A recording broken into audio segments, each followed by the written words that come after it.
Every day there is a forgetting, and every moment there is the possibility of remembering. Remembering who you truly are, awakening to your body, to the inner world and experience of being alive. Here is where you find the beauty, the joy. Here is where you free your soma. Hello, everyone, and welcome to Free Your Soma, Stories of Somatic Awakening and How to Live from the Inside Out. Today, I have Viviana Aiello with me. She is a self-love activator. She helps strong, successful women who may be overworked and overwhelmed rebalance their feminine and masculine energies. She is here to break the chains of who you think you should be and embrace your authentic self by igniting your self-love. Thank you so much for being here with me. I'm so excited to talk to you today about all of this juicy stuff. Thank you, Amy. I'm excited to be here with you. Thanks for inviting me from our little coffee date. And here we are. Yes. Well, we were talking about such great things on the coffee date. I was like, we got to share these conversations. We got to share what you're up to and what you've been doing, because it's so in alignment with the things that I believe are healing and powerful, that have been healing and powerful for me on my journey. And so I'm super excited to dive deeper into that, especially about the rebalancing of your masculine and feminine energies, because I think that is something that people are starting to realize is really, really needed, you know? And one way that is expressed is that people are overworked. Like you said, they're not resting enough. Mm-hmm. And the resting is actually where a lot of the changes and the deeper transformations in our life take place, is when we're resting, actually, not when we're in action. Absolutely. Would you say a little bit about that? Absolutely. Well, I think it's very easy to be in your masculine energy because we're busy, we're moms, we have jobs, we have kids. Life itself, just the energy of the earth itself is creation. And so moving that building or creating energy. So it's easy to be in your masculine energy. We do it constantly. And it's not that you don't want to be in your masculine. You want to just remember that as the feminine energy, we also need to build upon that energy as well. And so what does that mean? It's the receiving energy. It's the leaning back energy. It's the surrendering. It's just being in your body. And so, like I said, it's so easy to be in your masculine because we're busy. We want to be successful. We want to create magic. We're entrepreneurs. And so how then do you go back and integrate that feminine energy without completely losing yourself and being this monster strong, successful woman? And then what happens eventually, as you know, the work that you do, we get depleted, we get exhausted. It starts to tip over, then it starts infiltrating your relationship. And now you're two masculine energies, forcing something. So it's a mess. So how then do we go back and integrate that feminine energy? And that's when we use our tools, right? All of the healing tools that we know. So that's something that we could talk about today, is like how to do that. What are the tools that we could do? Absolutely. I would love to share tools and because I have mine and you have yours, and I'd love to see how they intersect, and how they're kind of doing the same things, except maybe on like different ways or different energy levels, right? Yeah. And I think everyone is on their own. Obviously, everyone's on their own journey and their own path. So my journey may not be like yours and vice versa. You may not use the same tools that I use. But I think if the intention is, I want to be my authentic self, I want to love myself. What does that even mean to start off with? What does it mean to love yourself? Because a lot of people will think that, well, loving yourself is going to get a manicure, self-love. Well, that's not necessarily what it is. You have to remember that there's three parts of you: mind, body, and spirit. And so when you're loving yourself, then you're pouring into those three parts of you, right? And that's where we come in. So you would come in with the body part, with loving the body, right? The somatic healing. And so there's different ways to heal and different tools to use, and they're all so fun. Yes, yes. And as you were And they talking come in about at different times, they right? do. They come in at different times because we're ready for certain pieces to be certain things arise in us, things we were Yeah. unconscious of come up, and they're ready to be, they're ready to be sorted through. They're ready Right. to be recovered. They're ready to be healed, right? And that tool that wasn't resonant 3 months ago or 2 years ago suddenly becomes relevant because we're Yeah. like, oh, now I'm in this place where it makes sense to do this. Now Yes. suddenly this is what I'm looking for. What I'm looking for. And I know, like, when my journey first started, I was in a lot of pain. I was in the pain body. There was a lot of suffering. A lot was purging. I was purging during that time. And so I just remember thinking, I don't remember ever crying this much in my entire life, because I had put so many layers of protection over me. And when I let go and I just sat in that emotion, but very aware. It was a very conscious and aware healing journey. I let it pour out, and there was this purging. And so during that time, there was a lot of meditation. There was a lot of being still. So the healing back then was very different from what it is now. And so that's what I love to tell women is what works for me or work for me doesn't necessarily have to work for you. This is your own personal thing. Just get out, just be present and ask the universe, where am I? What do I need? And then listen, be Yeah. present and listen. And like you said earlier, it's in those quiet moments, it's in those slow moments is where all the healing happens. So it's very powerful. Our bodies, our minds, we're so intelligent. We're powerful. All the healing comes from within. Absolutely. Yes. Self-healing is in my opinion, it's really the only type of healing that actually exists, because even if, say, let's take like the most, I guess, like unlikely self-healing mechanism, like a prescribed medication, right? Mhm, And the mhm. doctor gives you this pill and it has some influence on your body. Well, some people's bodies are going to deal with that medication correctly. But here, I just said it, their body is dealing with the medication. At the end of the day, the medication is doing something, but it's their body that's actually using the medication to do something. So even in the Absolutely. case of like, someone giving you medicine, or even someone giving you some kind of physical body treatment that's maybe forceful, like a deep tissue massage, your body has to allow that. It has to accept that. And your body's the thing that's ultimately making the changes, even if it's coming from an outside source, right? And so when we start to realize this, then we can actually redirect that self-healing in ways that feel like more authentic and resonant to our individual bodies. Because as you said, like, we're totally different. Everybody has a different nervous system configuration.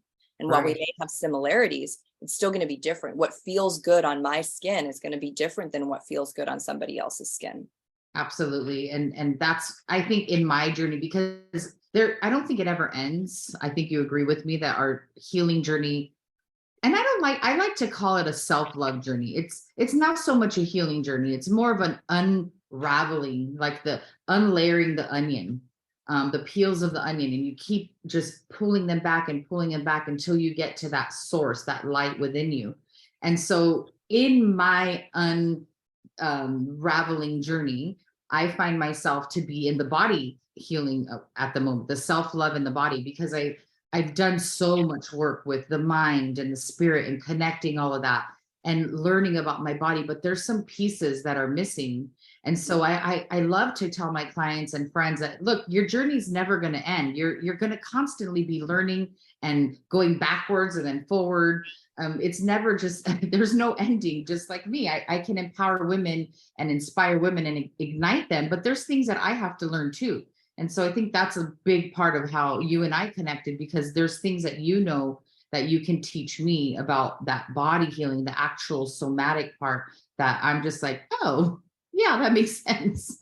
Yeah, yeah. And I'm sure you have some awesome nuggets of gold. I mean, you already shared with me things that inspired me to want you on the podcast to share more. But, that's what's so wonderful about collaborating with other people, is that you can grow in these surprising and new ways, because someone else's journey is different than yours. If we had the same journey, like, we'd just be like an echo chamber, Right. and we wouldn't learn anything.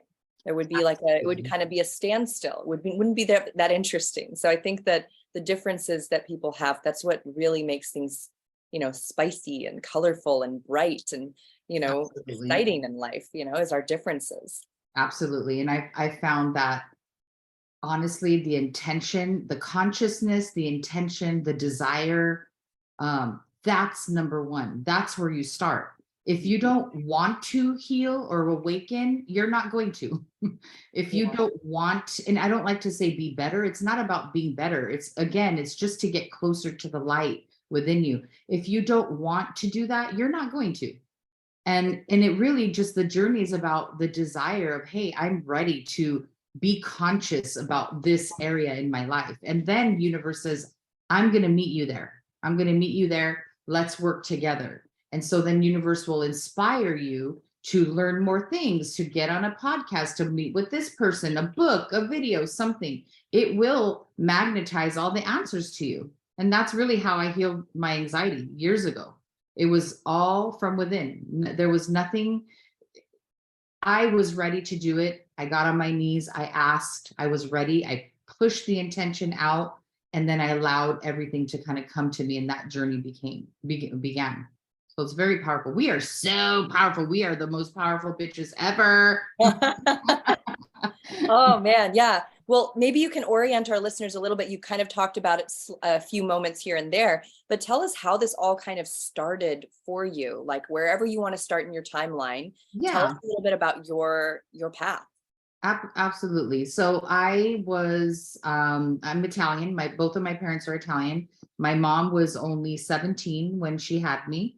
My parents were together not because of love or true love, but because of convenience. And I really believe that things spiraled from there because I unfortunately took on a lot of their traumas and it became my trauma.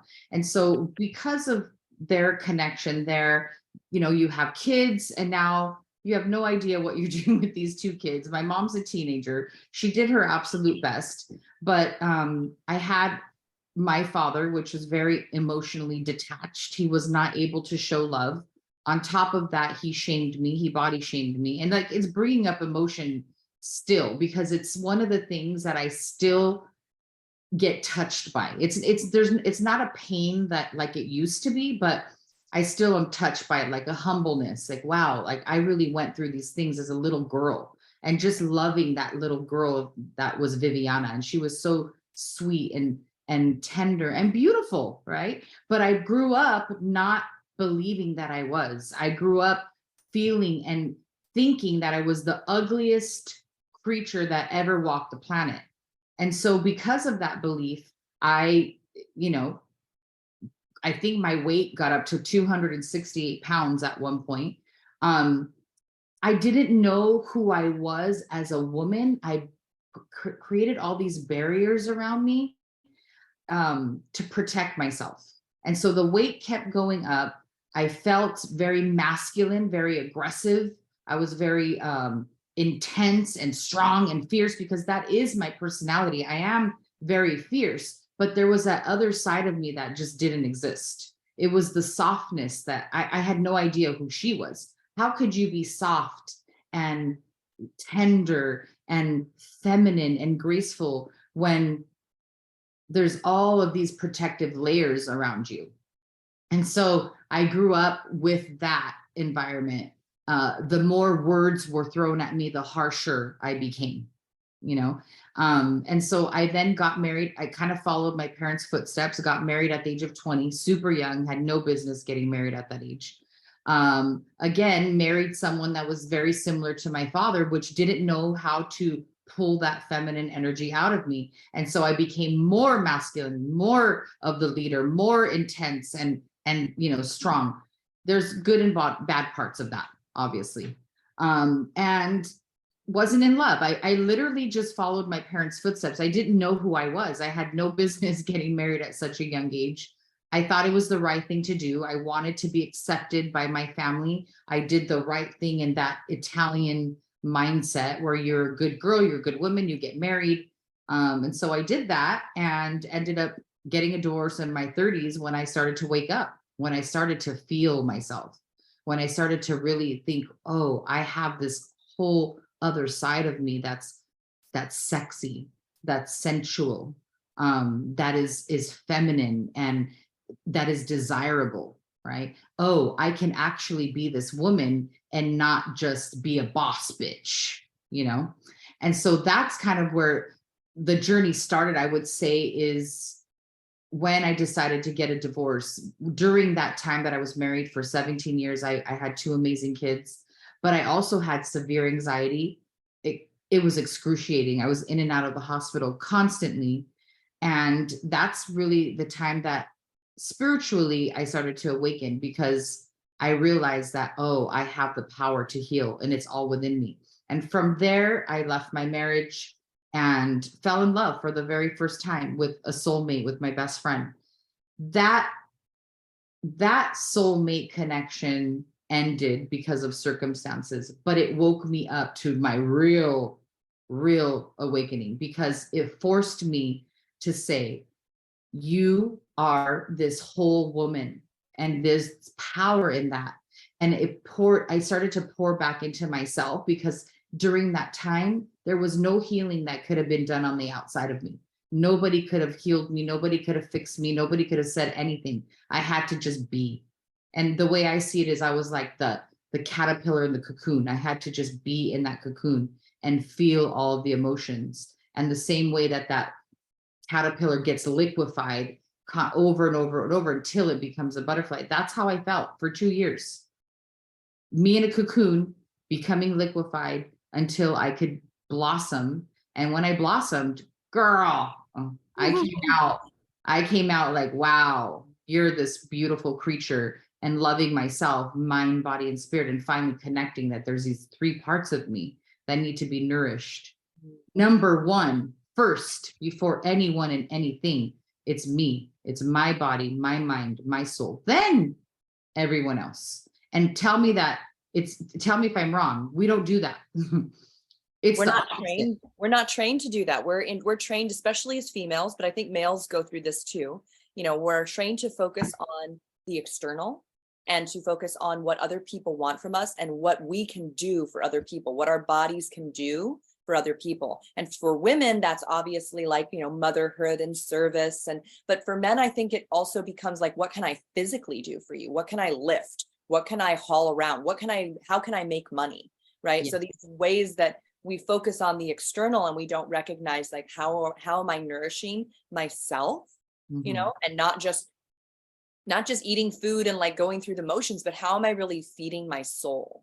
Absolutely. Right? And that's, I think, what you're really speaking to here. And that's what heals ultimately, is when we start feeding our soul, and I wanted to say something about what you said before, and we talked about this a little bit in our coffee date, but there was an element here of being raised under Catholicism as well, and specifically Italian Catholicism. Yep. Right.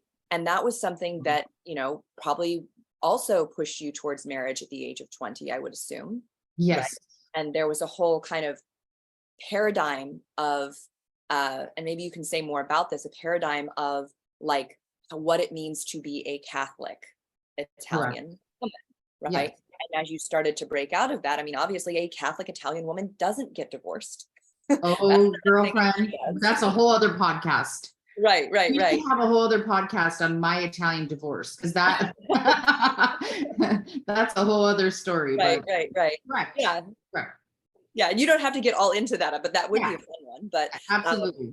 But like, just maybe say a little bit about, because now you've changed the way that you experience your spirituality. And what I get from that is, it was that time in incubation.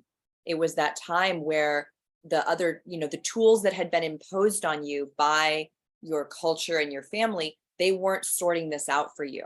And so you had to discover internally on your own what was actually going to work for you. You developed an internal felt experience of your spirituality at that time. That's what I'm getting. Is that true?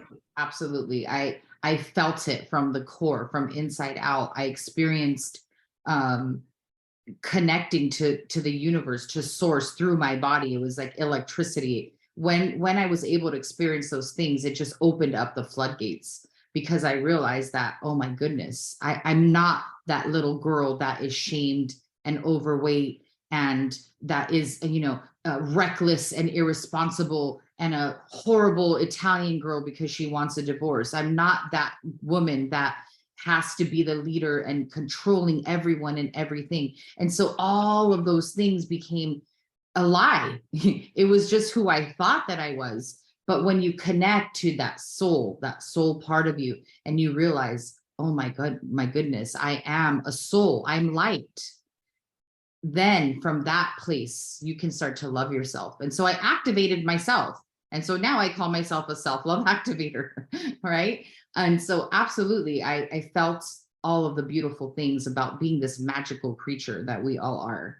And realized, like we said in the beginning, I don't have to be what society says that I have to be. I don't have to be what the Catholics or the Christians say that I have to be. I don't have to be what my Italian parents or communities say that I should be. It happens till this day, Amy. I still have pushback from society and from family and people that are supposed to see me and know me, and they can't. And that's my journey is no, I see me. I love me. I feel that I am completely in alignment with my joy and with my heart and with my heart's desires. I am in alignment with what lights me the fuck up, right? I feel it from inside of my body. I feel the fire. And when I'm in that place, nobody can say anything else. Nobody can tell me that you're doing the wrong thing.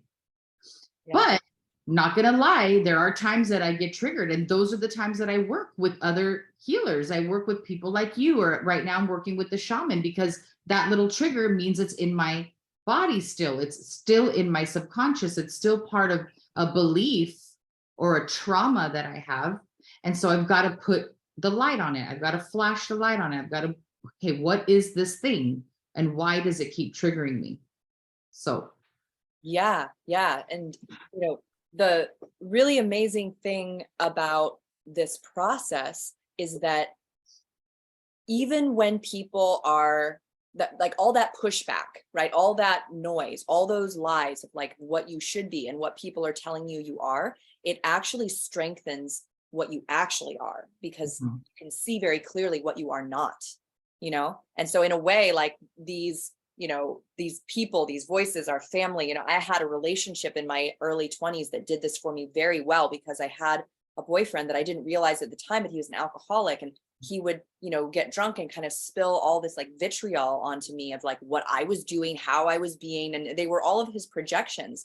And the entire time I'm sitting there just on the receiving end of, kind of some of this abuse. And I'm realizing like, there's a little part of me like starting to internalize it, starting to do the thing that we do in childhood where we go, oh, that must be who I am. I must be this terrible person because this is what I'm hearing from someone, right? But then there was another part of me that just started rising up internally and going, no, that is not true. that my beingness arose and said, this information that's coming in, that's defining me, is completely inaccurate. And it strengthened that in me. I got stronger. My internal resolve of knowing who I really was got stronger from that noise externally. So we think of that stuff as, like, oh, we just want to receive affirmation. And believe me, there's a blessing to getting affirmation from someone really seeing you, right? And seeing you and going, this is who you are. And you go, yes, oh my God, I feel seen. Yes. That's wonderful. But in that other way around, it's kind of like a twisted gift of not being seen allows us to see ourselves, right? Yes, absolutely. It is powerful. And it's one of the most favorite things that I love to do, is to remind women that they are whoever the fuck they say they are, period. If you want to paint, a rainbow around a unicorn and sell that as your art, then by all means do it. That's who you are. That's what you want to do. If you want to be whatever it is that you feel within yourself, then chase that desire, because that's why we're here. We're here to become visionaries. We're here to love ourselves, to see ourselves, like you're saying. But there's all that noise, to your point, the parents, the family, the beliefs, the society, our culture, so much noise that blocks us, and it'll keep triggering over and over again until you really heal that, right? Until you really heal that pain or that trauma, it'll keep coming up. And that's our job, is to just clear and unlayer the onion. Yeah. Well, and you know what you said before, I love this analogy of the cocoon, and of Mhm. no, you said nobody could touch you, nobody could help you, Nope. right? And what I see is just this: your body literally was at capacity. What you were holding, the information that had already been gathered, the sensory information, the thoughts, the feelings, the beliefs, the history of your life, you were full up. There was like no more room for anything else to come in. Even if it was helpful, even if it was like the most fucking helpful thing ever, it didn't matter, because what you really needed was to incubate and to actually sort through and process what was already happening, what had already happened. And you weren't open to that new input. And Absolutely. that's sensible. That's actually really intelligent Mhm. for our bodies to do that. That's what happens in some ways. And this is like kind of like a parallel analogy. When we burn out, Mhm. when we do too much and we overdo it, and we overdo it too many days in a row, lack of sleep, too much caffeine, not eating well, dehydrated, not exercising, all the things that we're overloaded. Our physical system is at capacity. And that's why we burn out. We're just like, nope, no more, no, not taking any more in right now. I got Yeah. plenty to sort through. I got some healing, and I mean healing in terms of like regenerating, as maybe Regenerating. regeneration. I've got some regenerating to do. I've got some house cleaning to do, and so now I'm going to shut down, be in the bed for 12 hours. Right. That's what burnout Which is essentially is. the feminine energy, regeneration. That's the feminine energy. And I just saw it like I had this glass and it was full and it was just pouring over and pouring over. And I needed to just stay and be present and feel and purge and purge and purge until I got to a point to where I then had I think I had regenerated enough to where I can now balance out my masculine energy again, right? Because that was just very much the darkness is feminine energy. That it's like the incubator, that's feminine energy. It's when everything is happening and creating, but there's no force, there's no creation yet. There's nothing that has been created. It's not pushed out. The baby or whatever it is hasn't been born, right? That's the masculine energy. And so when I was in that incubation period, it was tough because I was getting liquefied and I wanted to fight out of it. I wanted to get out of it and I just could not. I just could not. And I finally surrendered. I finally surrendered and I allowed it to do what it needed to do. And I trusted. I trusted the intelligence of my body. I trusted universe. I flowed with it. And boom, Love's Gravity was born. Right. And then Love's Gravity is born. And now I'm able to then give that medicine back to other women and to other people and men as well, because I allowed myself and trusted myself and loved myself that much to say, we're doing this. Okay, universe, you need to liquefy the shit out of me until there's nothing left and then rebuild from there. Isn't that nature? Isn't it nature? Yeah.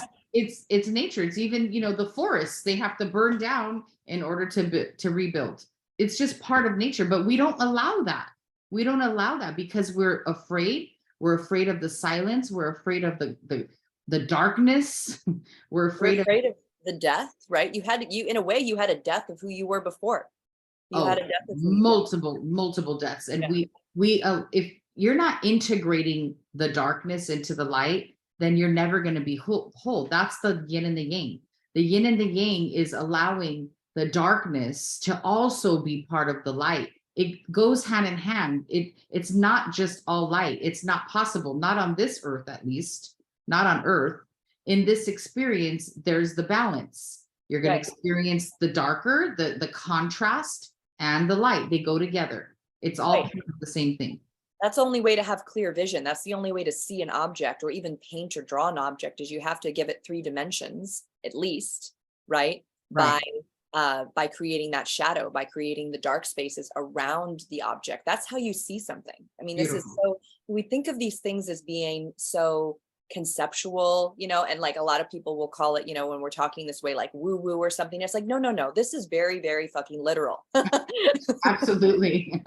There's nothing woo woo about this. Yeah, it's actually very literal. Like we can compare this to, like for example, and let's get into it because I want to have you talk about the masculine and the feminine energies and the way that we can start rebalancing them. But the way that my somatic mentor, when I was in my training, she talked about these things in an interesting way, talking about the right and left hemispheres of our brain. Mm-hmm. And how they in many ways represent what we call masculine and feminine energy, because this is kind of general because there's obviously a lot of variation in the way that people's biochemistry and the way that people's brains are set up. But when they've done long extensive studies on the right and left hemispheres, the left side of our brain, which controls the right side of our body, this is where analyzing, planning, and things like identity. This is where we experience timelines, where we have ordering. We can order everything up, right? The other side of our brain, which controls the right side of our body, this is imagination, creativity. This is also the side of our brain that doesn't see a difference between us and everyone else. We have a collective consciousness that exists on that side of our brain. And we also don't have ordering. We don't have time. Everything's now. And so when you're in the now, like, you don't know when this experience, whether it's positive or negative, is going to end. It's just all now. And so you can hear that in language. Like when I hear myself speaking to my husband, or I'm upset about something and I hear myself say things like always and never. Like, oh, I must be in that side of my brain where this problem has always existed and it will never end because it's so now. I'm not in that analysis or rational part of my brain where I can see like, oh, this has happened, but it will also end, right? And so when I think about integration of feminine and masculine energy, I think about integration of our brains. I think about being able to actually use both sides of our brain at the same time, rather than just being really dominant on one side. So absolutely. Just kind of loved like kind of bringing that in to illustrate the point of like what you're about to talk about. While we may be using these like big, poetic and beautiful spiritual terms, it's fucking literal. It's like literal. It's scientific. It absolutely is. And you can see my face, like I have a huge smile.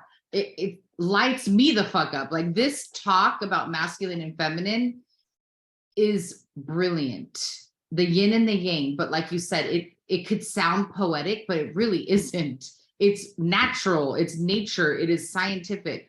Everything has both polarities. Everything has that. Everything in nature, a plant, a flower, this table, you and I, we all have the polarity, which is the masculine and feminine, or you can call it negative and positive, right? So you can call it either way, negative and positive, masculine and feminine. You can call it heart and mind. You could call it left and right hemisphere. There's so many different ways that you can describe that feminine and masculine energy and apply it to every single thing in your life. Because if, let's just take us, for example, we're women, we're mothers, we're married, we have, or I'm not married anymore, but let's just say we're in a relationship, we have jobs. How do you balance those two energies instead of being all in one area, which we tend to do? Like I said in the beginning, it's really super easy to be stuck in your masculine energy or the left hemisphere of your brain, which is very analytical. Why? Because that we have to get shit done. We have to get shit done. And then throw on all of the other factors that push you in that direction or keep you there, which is shame and duty, responsibility. What are they going to say? What are people going to say? I can't disappoint. At the end of the day, it's all of our beliefs that keep us out of that creative zone or that feminine energy. Because over here on this side, well, I wasn't raised to be free, to be expressive. I wasn't raised, or it's shameful, or boys don't cry, or, being creative doesn't make you money. That's what I was raised with, right? Okay, so you created this event, because I was an event planner for many years, a producer. The first thing that my family said was, well, you didn't make any money. So basically it was a fail. It was a failure. And I thought to myself, wow, that is not at all how I see it. I see it as I took a risk and I was expressive and I shared my gifts and I created this magical thing, this vision from nothing. And all you can see is that, well, it didn't make any money. So what side of the brain are they on? Like, obviously they're on the ego side. They're on the side of like, these are facts. And means to an end. Exactly, means to an end. And so, okay, but on the same token, can I always be on the other side of the brain where I'm creating flowers all day long and not getting any shit done? No, I can't do that either. We still have to do what we have to do. So this concept of the yin and the yang, of integrating the masculine and feminine energy, applies to everything. When you're in a relationship, if you're the feminine energy and you're all leading with your masculine energy, then there's two masculine energies just crashing. Where is the feminine part of you that is receiving and that is allowing, that is being tender and loving to herself, that is nurturing herself? Where is that part of you where you're refilling your cup, right? No, we just have to get shit done. We just have to fix everybody's problems. That was me for 17 years. I have to feed everyone. I have to take care of everybody's needs. I have to make sure you're okay and you're happy. There was no me. Where was Viviana? If I even thought about taking care of myself, the in-laws were right there to remind me that that was selfish.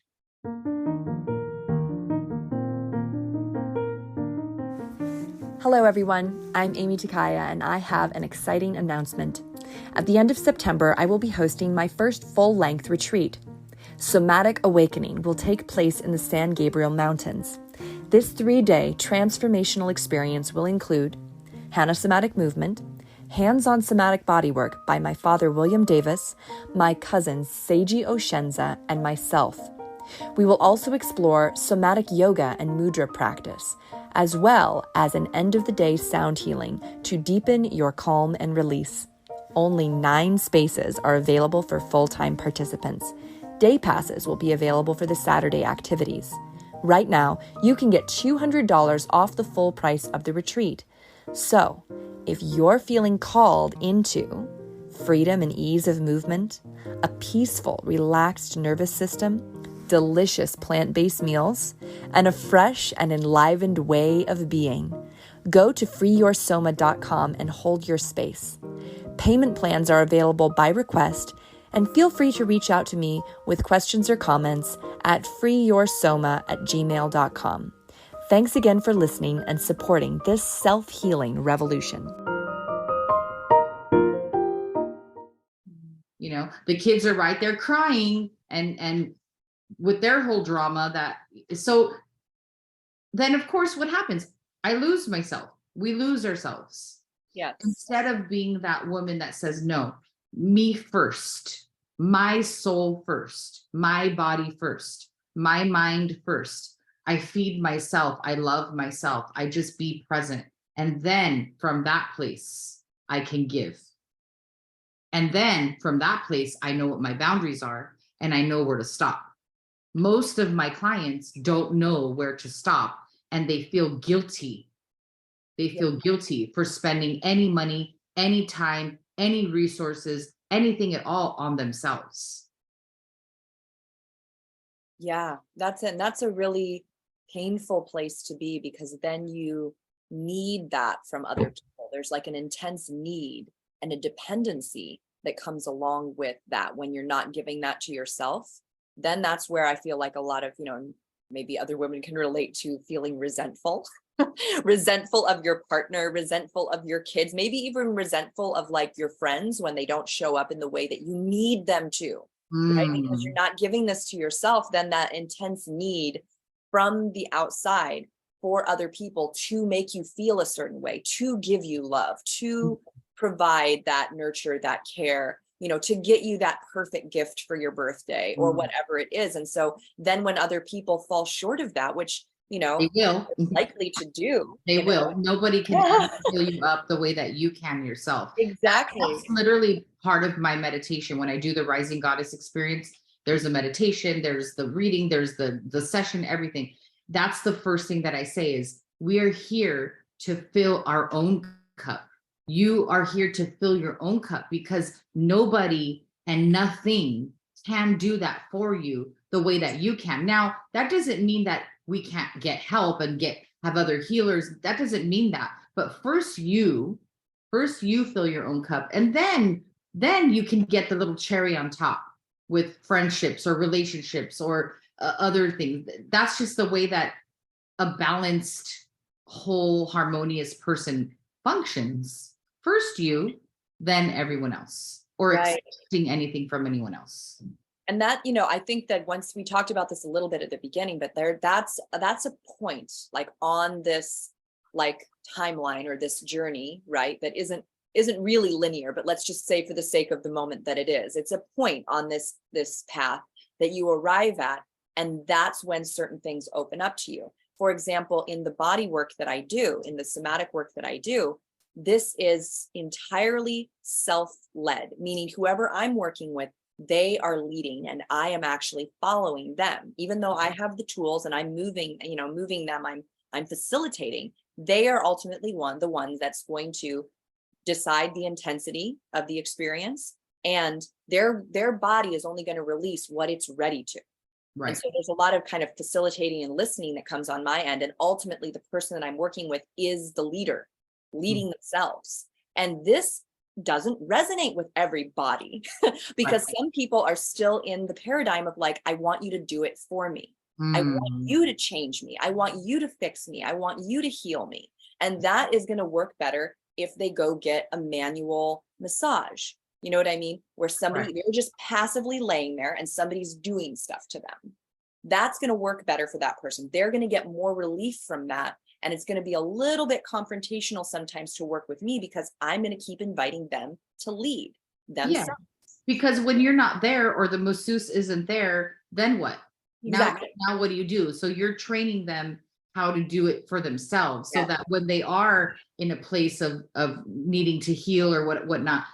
Oh, I remember I have this automatic thing now, this automatic healing modality that just happens naturally. That's the key. That's power right there. That's exactly it. And that's you can't come to me and get 10 readings a week. Like you can't do that. Yeah. I can light you up. I can initiate this. I can remind you, but you've got to remember that the healing comes from within you. Now, what are you going to do? Right? Yes, exactly. And so, yeah, I'm just speaking to like that point on the journey that not everybody's at, and there may be even within like being at that point, sometimes we dip back into like maybe that paradigm of dependency. We dip back into that mindset of lack where we think we need something from someone else. And that's okay. That's great. Go be passive and get a massage. go like feel into that and remember that feeling of powerlessness because it's going to lead you back to your power. Absolutely. Right? Absolutely. Yes. Leading you back to your power and the desire of wanting more harmony and balance in your own body.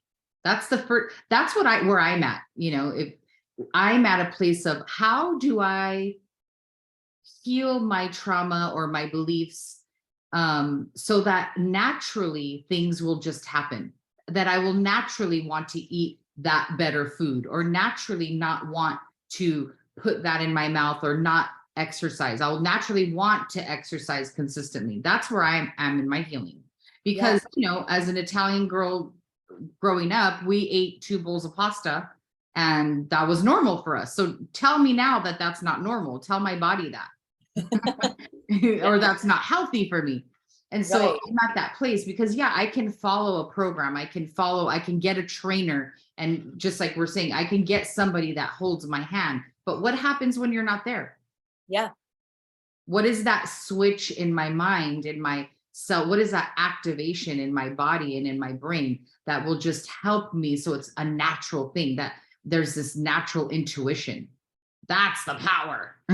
I know. And that's sometimes, I love what you just said. How do we make it natural? How do we make it come from within and feel totally natural and authentic to make the decisions that feel most resonant to like our highest wisdom and power? And that is what I have a 6-month program that explores Yeah, we because talked about that. yeah, because this is something, and it's funny because when I actually try to sit down and like write about it, and I look at, like, I don't know, other coaching pages where people talk about this stuff, it's like they tell you their method, their strategy. And I'm like, I can't tell you that totally, because you're going to come up with your own strategies. And that's what I'm helping you to do, is like, you're going to come up with the plan.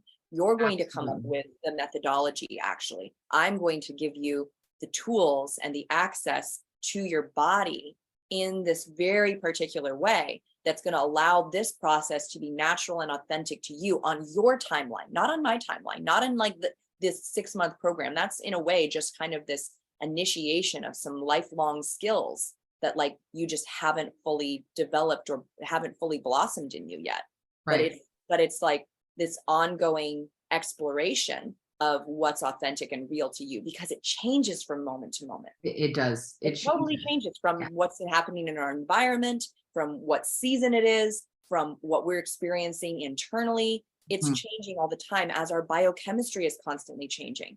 So to come up with a set of rules or a strategy that's just supposed to be it, and now you do this, Viviana, it's not fair to like who we really are. Yeah, it's not fair, and it won't work. It might work temporarily, but it won't work. It hasn't set into the subconscious in the way that you know, it's like, what do you resonate with? What are you hearing? What are you ready to hear? When I was healing from anxiety, it was only because I was ready to hear it. And I asked. And then from that place, the magic happened because I was ready and I listened. And then I patiently waited and allowed universe to send me all of the magic, all of the medicine. And it came in different ways. It came in a video that popped up in my feed. It came in a book that someone recommended. It came in a person that gave me a call. All of these things. And the next thing you know, I have this amazing program that within 8 months, I healed myself completely. Years later, and during that time, healers came to me as well, right? But I didn't know what was going on. I just trusted. That I have to see this person. Oh, this person. Okay, there's this thing. Okay, great. And I just did it. I was loyal to the path. And years later, when I became spiritual, and the awakening happened, I sat there in awe, like, oh my God, I did a full-on mind, body, spirit healing. And I had no idea that that's what was happening. And all of these things came to me in this beautiful, magical way through universe. And then here I am 8 months later, healed of anxiety, not taking any medication after have been in and out of the hospital multiple times for years. And so when I'm able to look back, how did I do that? Okay, how do I do that again and again and again in everything? And then trust the healers that are coming to me, trust the words that are coming to me, trust whatever magic and medicine is coming to me. Because why? Because I asked. I put it out into the universe. Universe, I'm ready. From the core of my heart and my soul and my spirit, I'm ready to listen. I'm ready to heal. Show me the way. And then receive. And then receive. Just be patient, sit back and receive. And what you described, this word came to mind. And then I had this little insight, because I love just kind of taking things apart and looking at like, what does that really mean? We hear this word all the time, but what's that really about? The word that I heard while you were describing this time in your life that was sort of chaotic sounding in a way, like you were just like, all these things were coming at you and you were sorting through all this. The word that came through was bewilderment. Bewildered. Like there's this time when like, we don't really understand how all this stuff fits together yet. We don't really know what we're doing. It's like, kind of like, I don't really know. I'm just kind of continue to keep on the receiving end of all of this new, fascinating information, but I don't know what it means. I don't see the bigger picture yet. We're in this state of bewilderment. And like, what's that word? Be wilder, bewildered, be wilder. Yeah. We're letting the world come in. We're letting nature take its course. Yes. Oh my gosh. It's so beautiful and powerful. And, a lot of I do lives every Monday, and I bring everyone through the 4 queens in the tarot, the empress and the 4 queens, the high priestess, and then ultimately the empress. And so I teach how to embody their energy, how to embody both the light and the dark side of them, how to embody it and how to integrate it into your life to then ultimately get to Empress energy, which Empress energy is the all-knowing goddess, the God self, right? Becoming the Empress means just knowing. You're just in a knowing, you're in a flowing state. You're allowing nature to just help you and guide you. And so I see it as, it isn't linear. You don't just get to that place and that, no, it's back and forth. Like years ago, I was in my goddess state when I was allowing universe and nature to take its course to guide me through healing with anxiety. And then maybe I'll get out of that because ego pulls me out of that. And then I'll get back into it. So it's this back and forth. I want women to know that healing, or us healers, we're just at a different place in certain things, but we're just human too. We go back and forth in our healing as well. We're not perfect. You know, we can empower you and inspire you in our story and what we know, what we've learned, what our skills are. But there are things that we're still getting pulled out of into ego also constantly. And so this goddess state is that place where the now, oh, I'm awakened now. I'm a co-creator. I am a conscious creator of my reality. I can consciously create this healing here. I can consciously create this business here. I can consciously create this relationship here from this goddess state. And from this goddess state, then you allow the universe to kind of guide it, because our job is to know what we want, right? Ask for what it is, set the intention, and then universe's job is to put all the pieces together. Bring and you magnetize all of the answers, the direction, the path, the people, the healers, the this, the that. Universe's job does that. We can't do that. We can only be inspired, right? Take inspired action, but not actually put all the pieces together. It would be way too much work. It's too kind much. of impossible. Way too much. The world is so big and there's so many people out there that you haven't even met yet that probably are waiting to meet you, and vice versa. And how would you even know? How would you even know what to do? You know what I mean? Which is what we do, which is why we're exhausted and we're overwhelmed, because we think we have to do it all ourselves. And you have to grind and grind and grind. And then the next thing you know, your brain can't take it anymore. You are sick, you're not well, you're fighting in your relationship. Why? Because you take it all upon yourself, and that's not what we're supposed to do. The goddess does not take it all upon herself. She knows when to lean back and surrender and allow and trust the universe and nature to guide her to the next thing and then the next thing. Oh, this is so perfect a time to segue into like some of the practical stuff, because you're kind of describing it here, but I'd love to get more into kind of like the, you know, give us some real life examples. Let's take a relationship, for example, like in a relationship, when you have like a partnership, and let's just say it's a partnership between a man and a woman, although I'm sure it could work for same-sex partnerships too, right? But in this, just to make it real black and white or whatever, real simple, right? You're in a relationship and you're a highly masculinized woman. And I can totally relate to that too, being like really strong-willed, you know, kind of says what I, you know, gives direction, says what I mean, all that kind of stuff, right? And that's your energy that you're leading with. And then you have a partner who's also in their masculine, but maybe not in that way that's going to draw out your feminine, right? And you could maybe make some distinctions about that too. But let's take that, and you guys are butting heads. Yes. What would change in me as the woman to start shifting the balance of these energies in the relationship? Yes. So when you're butting heads because you don't trust the other person, right? You don't trust them or them to handle the situation the right way. So you start to put protective layers over you. You start to put the walls up. And so you're butting heads because, well, if I don't say what I have to say right now, then he's going to, or she is going to go in this completely different direction. And I really need him or her to do this right here, right now, the way that I want it done. So the first thing is you're not having the awareness or the trust that this person can lead you in a good way. So we put the layers up. The second part of that is not trusting yourself. Not trusting that you can lean back and just listen and surrender and trust yourself, that everything will just line up the way that it needs to. From that place of self-love and leaning back and surrendering, then you're not reacting. Reaction is the problem. When we react, Why are we reacting? Because our emotions are on fire. We don't trust. We're angry. We don't have faith that it's going to line up the way that it does. We want it done now, the way we want it done, not the way they do it. And so I think trust and faith in both people, yourself and the other, is number one. Then you're in a conscious state of surrender. I'm going to take my time here. I'm going to listen. I'm going to be present in my own body. How is this making me feel? Am I agitated? Am I at peace? Maybe I should walk away right now.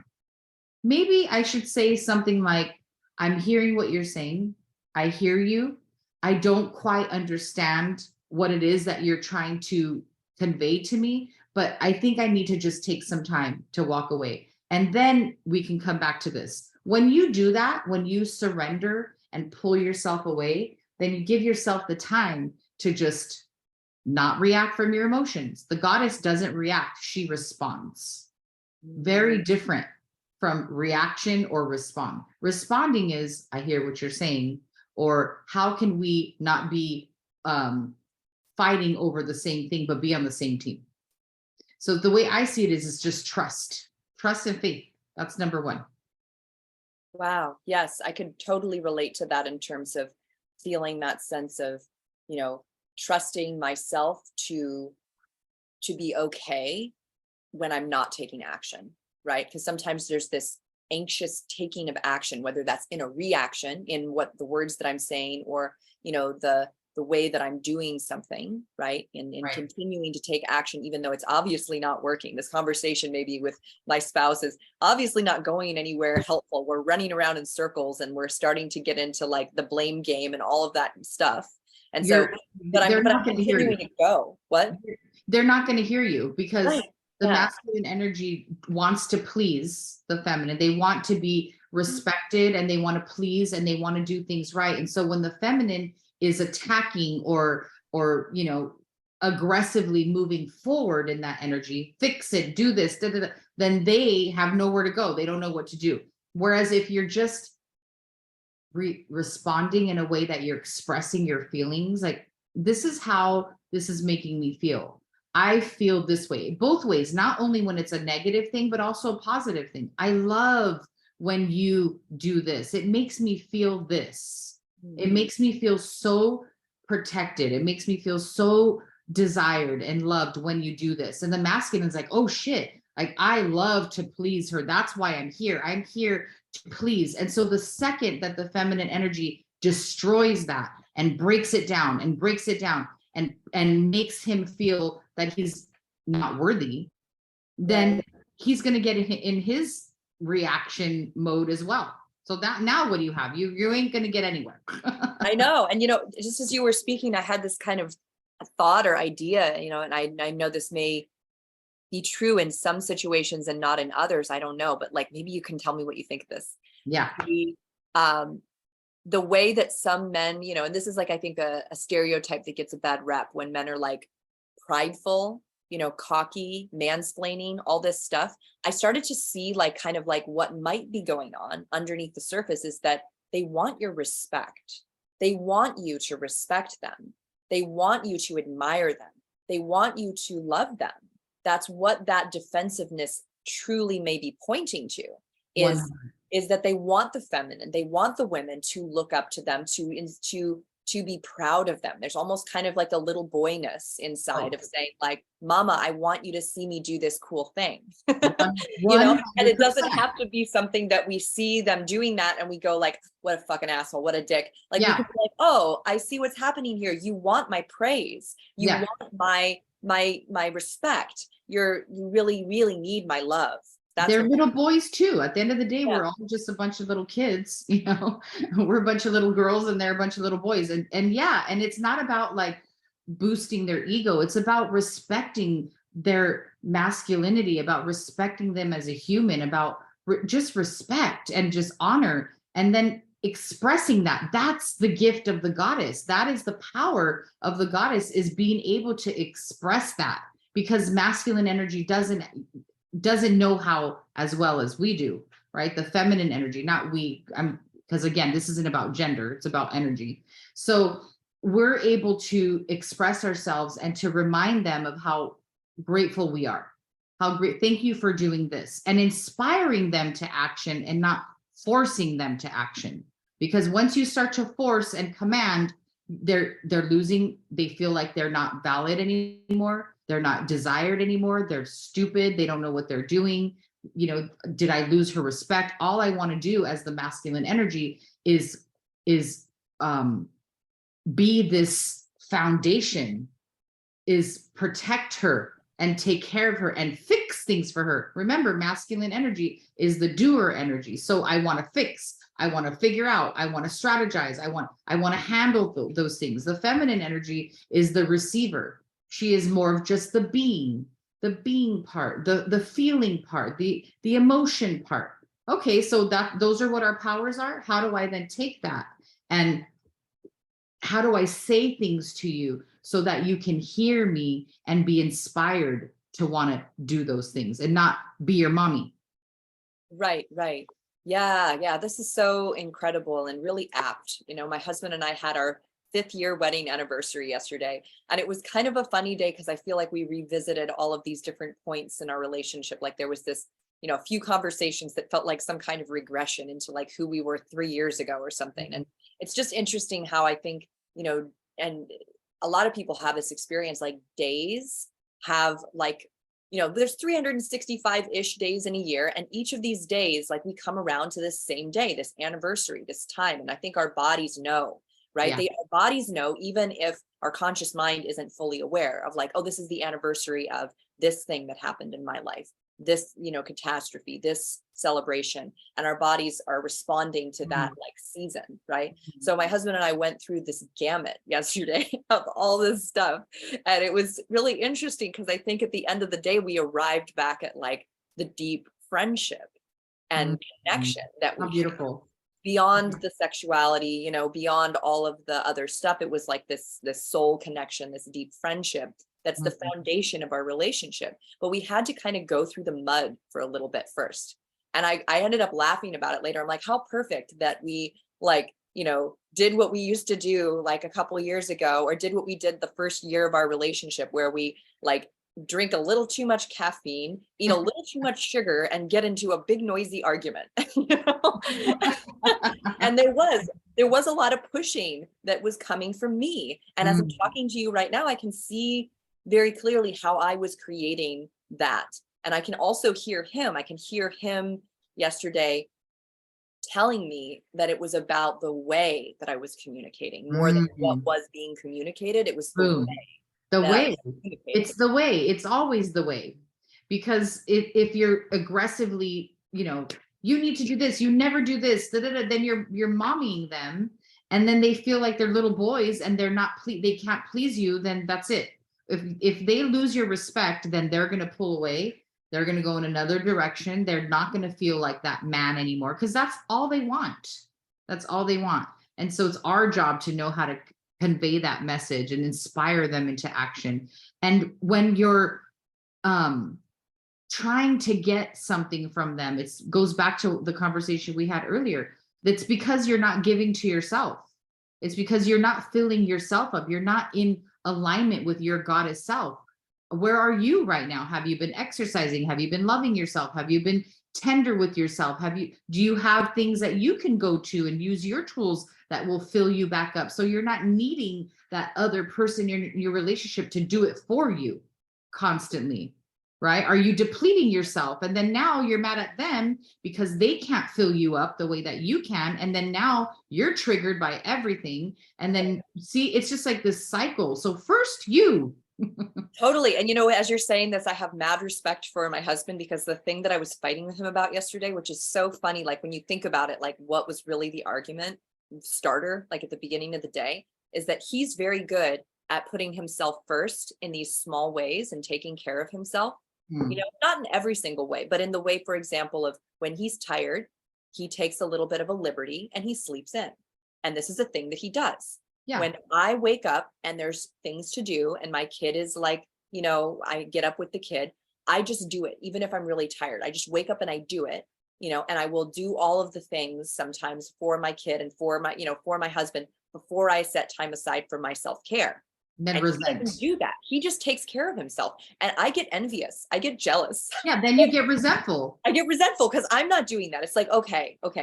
Then when I'm thinking about what you're saying today and kind of getting this, in some ways, I feel like I'm getting this like really juicy little coaching session from you right now, inadvertently. I love it. Like, okay, how did I not show up for myself yesterday and then put that on him? Number one, how did I not show up for myself and then put it on him? And number two, how did I forget that he's also this human being that has needs and that has his way to fill his own cup? How did I forget that? Okay, let me work on those things, those two things first. And then from that place of alignment and self-love and goddess energy, from that place of inspiration, I will then speak on this subject. Yes. As you're talking about all this too, I'm thinking about the cycles of night and day. And I'm thinking about daytime being that yang masculine energy of like, I wake up in the morning and I feel like my masculine energy is like so on, like not every morning, but consistently. And I've been that way since I was a kid. I wake up and I'm just like ready to go. And that sometimes isn't actually like the best thing for me, especially if I didn't really get enough sleep, and I'm actually really physically tired, but I wake up and I just immediately have like all this like, boom, got to do stuff. Get the cat fed, get the kid fed, do the things, my to-do list, and at nighttime, I have a hard time sometimes turning that off.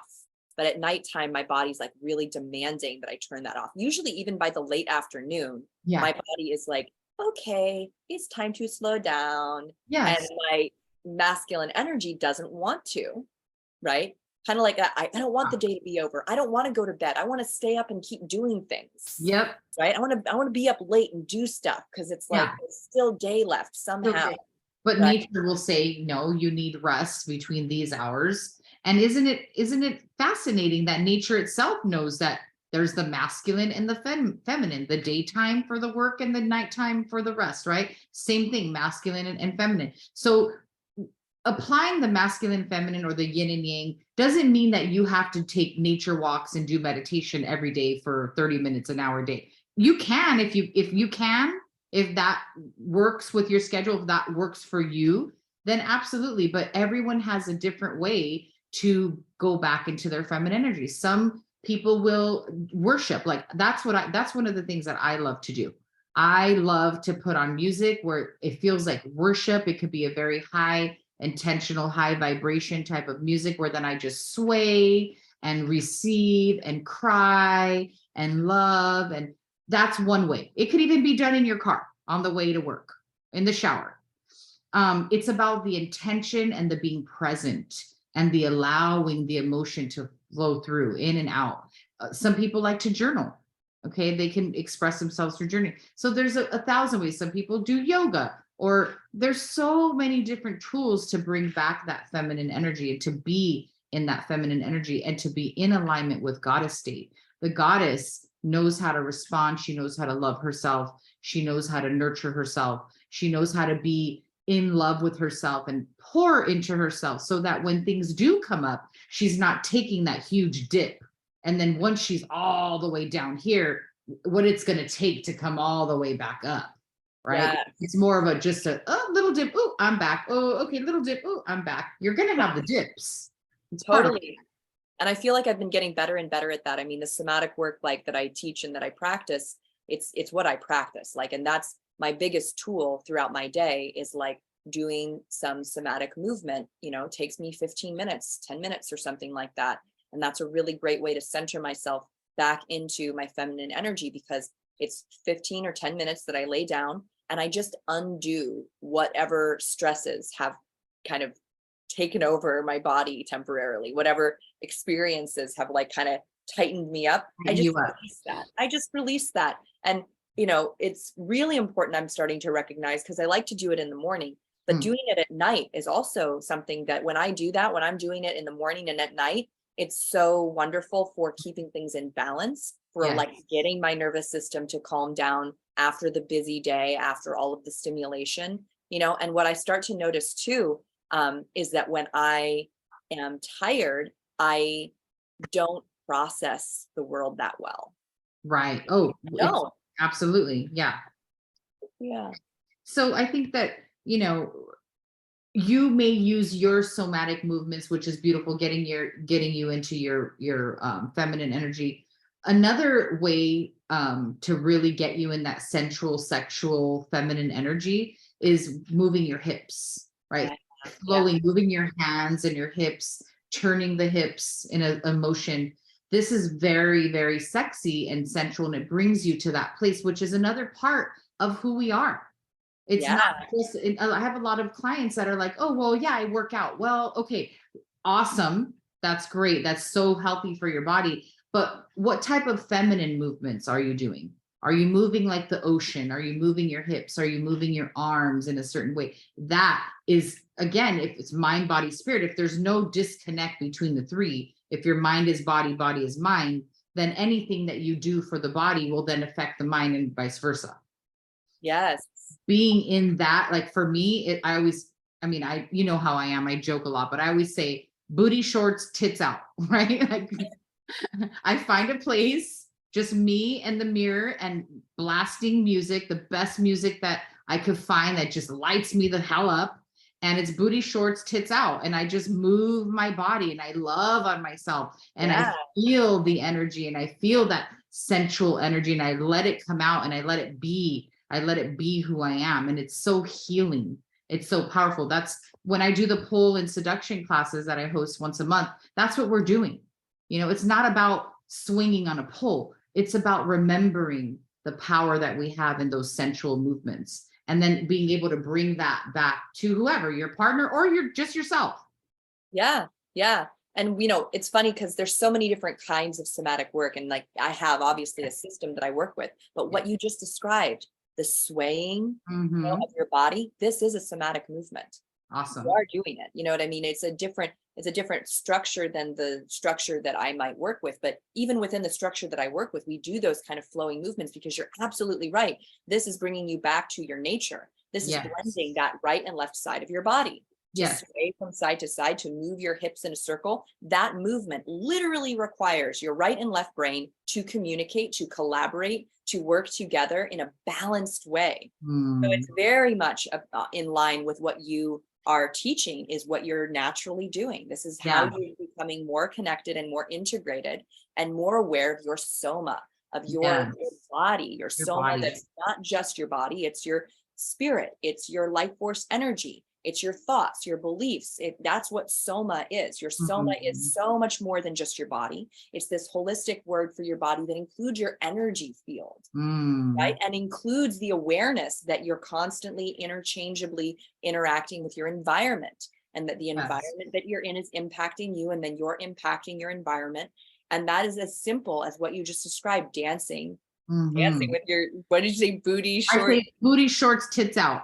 There you go. Yeah. In your environment with your music, feeling into yourself. Like that is so fucking somatic. And I love that. It's so beautiful. Yeah. And everybody listen.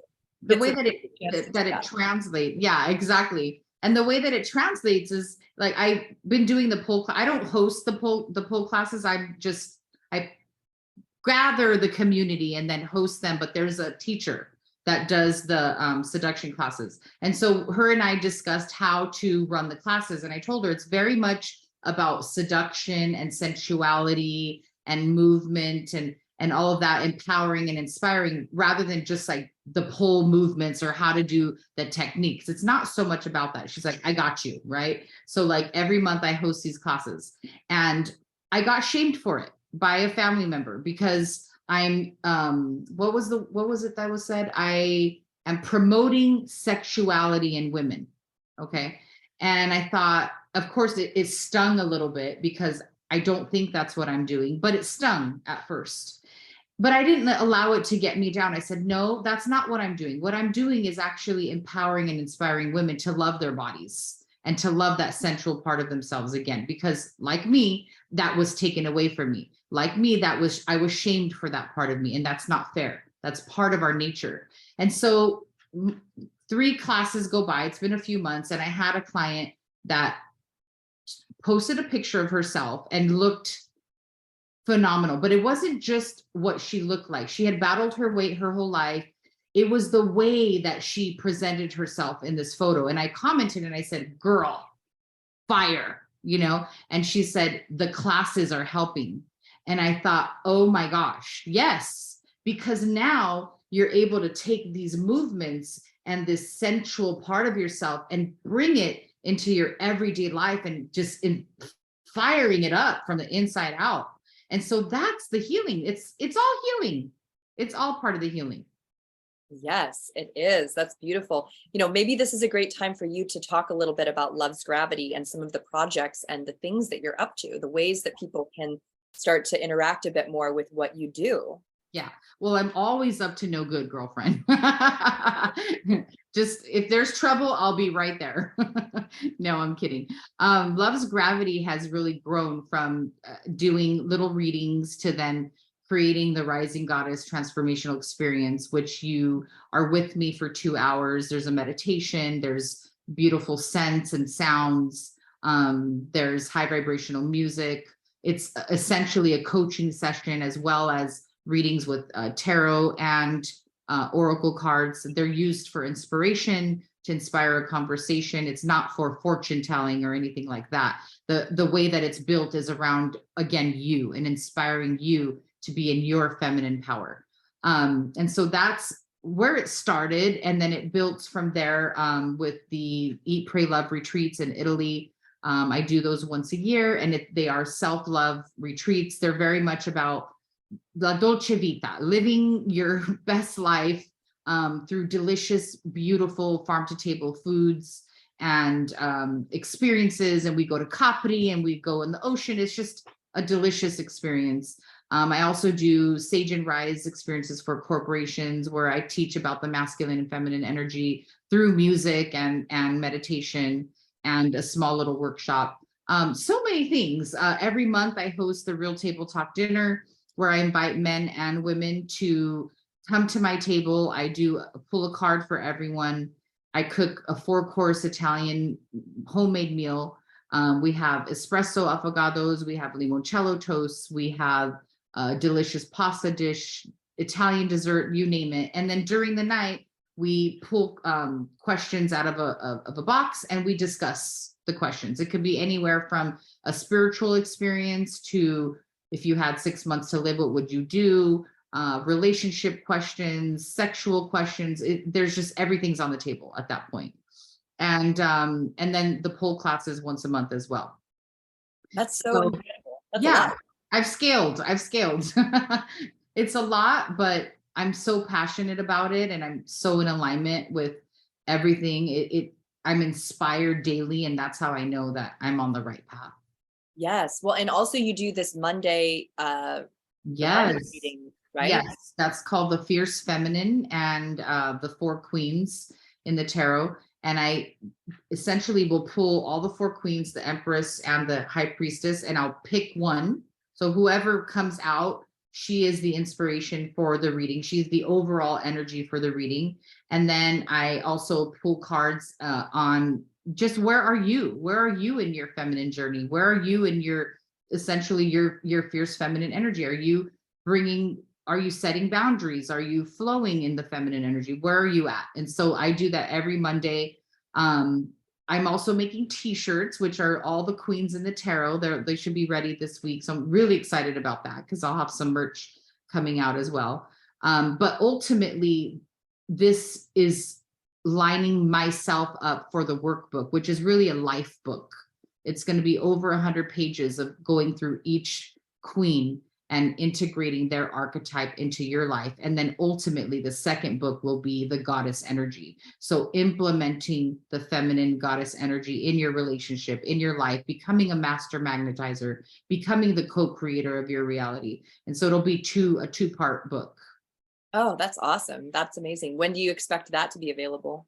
We're working on it every week. We're about halfway at this point. I have a lot of the content. It's going to be a beautiful art book as well. It'll have 6 of the images of the deck that I'm creating as well. So it'll be the first 6, which are the queens. And so I'm thinking end of summer, I'm hoping. Awesome. That's incredible. Yeah. Yes. Thank you. Yay. This has been such a super fun conversation. I mean, one of the things that I really enjoy you bring such playfulness into the way that you express yourself. You have a lot of fun with it.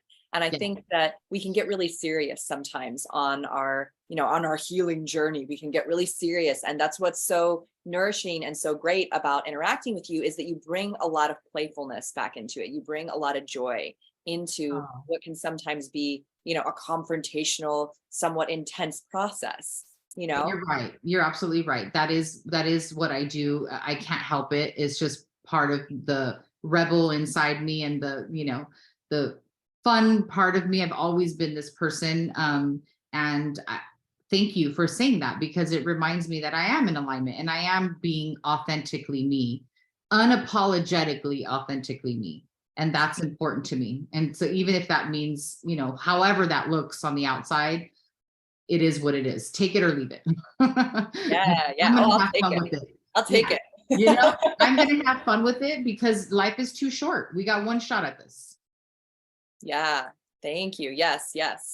Well, this has been such a beautiful conversation. I'm so looking forward to collaborating with you in the future, getting a little bit deeper. I'm totally down to do, I think we talked about like a trade of some kind. I want to do that love activation experience. I would love that. Share with people what I experienced, what I got out of it. I would love to collaborate in those ways. And just say, it'll be in the show notes, but go ahead and say, where's the best place for people to contact you? Yeah, my website, lovesgravity.com, has all the information on there, or my Instagram account, which is lovesgravity_. Gotcha. Great. Yes. And check out, everybody, those Monday night readings that we were alluding to. Because that's a great at 7:00 every Monday night on IG.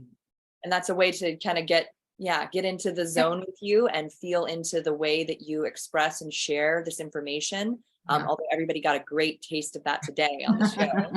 Awesome. I love it. Thank you for inviting me. Oh, totally. Yes. It was such a pleasure. And I can't wait to have you on the podcast again and catch up and see how these new projects are developing and what's going on. We'll check in again in the future. Sounds good. Thank you, Amy. You're welcome. Thank you.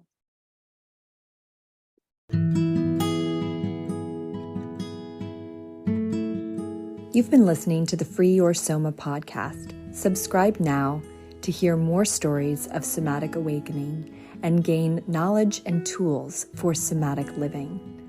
If you'd like to learn more about me, Amy Takaya, Hannah Somatic Education, or the Radiance Program, please visit www.freeyoursoma.com.